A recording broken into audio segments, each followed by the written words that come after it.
On today's episode, we're going to continue the celebration of the release of The Last Imperator, which came out 2 days ago. It is my second book, and I am working on my next projects, and now that the process has been getting easier, I want to talk about some of the things I wish I knew while I was writing my first novel.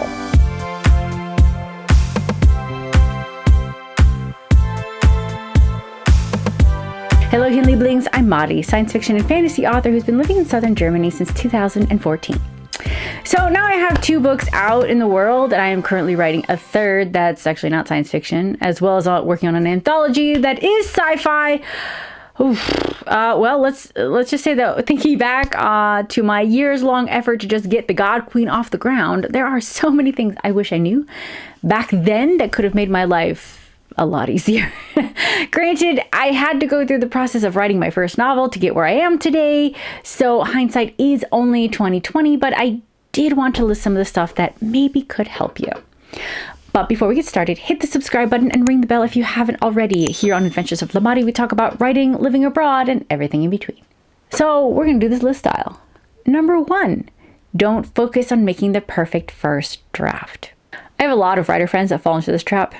And I actually had this problem for a long time. And I will tell you now, with each book that I have written, my first drafts actually get worse. The God Queen has been such an evolution of stories that I really can't say what that first draft was like. But I will say the first draft of The Last Imperator was rough.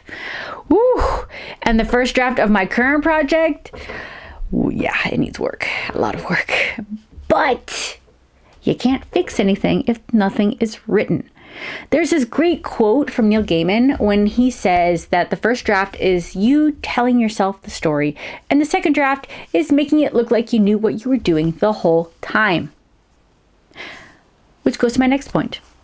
Number 2, it's okay if you realize as you're writing that stuff needs to get changed while writing that first draft. This is what I mean when I say that the first drafts are rough, because there will be a lot of inconsistencies. I may have had an idea in the beginning that no longer works by the time I get to the midpoint or even by the end, and that's okay. That's what revisions are for, to fix those inconsistencies. You learn so much when you actually write. In truth, even if you are a hardcore plotter, you will quickly learn that you really can only plan so much, and only to find out that it may all get thrown out, because the act of writing kind of helps you discover more of the story anyway. But okay, not all of it will get thrown out, but you can't force plot. Most readers like character-driven stories, and that means letting your characters drive. Number 3 is fall in love with your characters. If you don't love your characters and you don't love the process of learning how they problem solve all the obstacles you put in their way, you're going to have a hard time writing that book and also revising it. In an earlier version of the God Queen, while I was still figuring out this whole world thing, I had this one character that I had intended to write as a part of a love triangle between Ray and Bronx. Not only did I realize that I can't write love triangles worth of shit. I actually really didn't even like this character anyway. So I made some changes. I made this dude into a woman with a similar personality, and that's how we got Bernie. And oh, my sweet baby Jesus, I love her. She's a very minor character, but I love bringing her into the scene, like any scene. She's awesome. You should be feeling that with all of your characters. Number 4, everything counts as writing, not just accumulating word count. The process of figuring all that stuff out will come out not just from writing, but also other stuff. And I say stuff a lot. Sorry about that. An example is one of my current projects is a Peruvian fairy tale retelling that I am working on, and that requires a magic system. I have characters, I have a world, I have a history. I had even most of the plot figured out, but I really need a strong magic system because a lot of it is hinged on it, and I'm still in the process of figuring that one out. And part of figuring that out is reading books with strong magic systems and taking notes on what they are, how they work. I like hard magic systems personally, but that's a topic for another day. And I like how they help with the story and how people can problem solve, based on the limits and blah, blah, blah. All that reading and note-taking and scribbling down ideas is part of writing.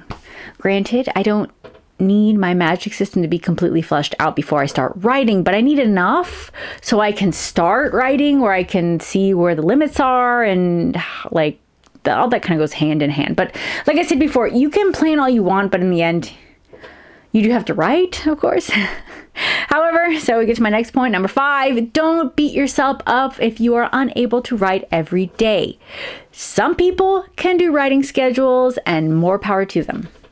Some of us can't, especially indie authors. There is so much administrative work that can take away from your writing, or you have a full-time job, or you're a parent, or life in general gets in the way. You just have to do what you can.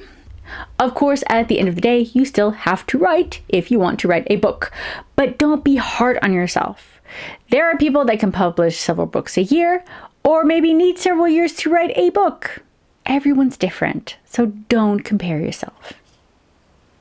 Number 6 is your first novel will be your worst.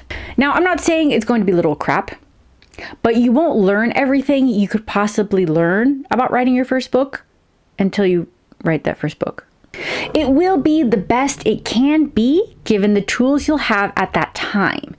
And by getting that first book out, you will learn even more that you can go ahead and use for your next book, and for the next book, and the next, and the next, and the next, and the next, and which leads to my next point, which is keep writing. A lot of newbie writers put pressure on themselves that their first book has to be a mega hit that allows them to quit their jobs, and that's likely not going to happen. Even the most successful writers didn't have successes with their first book or second.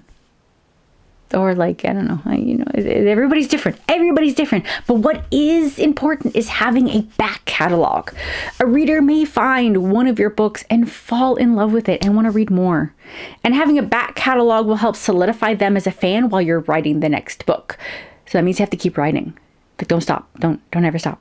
Never, never, never, never. If you want to make writing a career, you have to be prepared to play the long game. This is not a get-rich-quick scheme.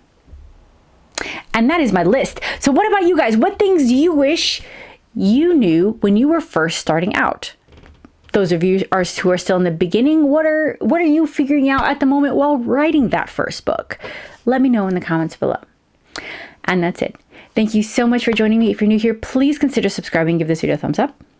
It lets me and YouTube know you like this kind of content and you want to see more. Please leave me a comment if you have any questions, if there's a certain topic you'd like to see on this channel. If you want fun escapism, my space fantasy The God Queen and its sequel The Last Imperator are both available in ebook, paperback, and hardback. I have all the links in the description below. And if you sign up for my newsletter, you'll get the first 6 chapters of The God Queen, as well as the prequel short story The Knight and the Goddess. So sign up. Also, if you have read any of my work or the work of your favorite author, please leave a review. They really help us authors out, and it is free to do so. And don't forget to connect with me on social media, whether it is through Instagram, Twitter, or Facebook. And that's it. Until next time, adi!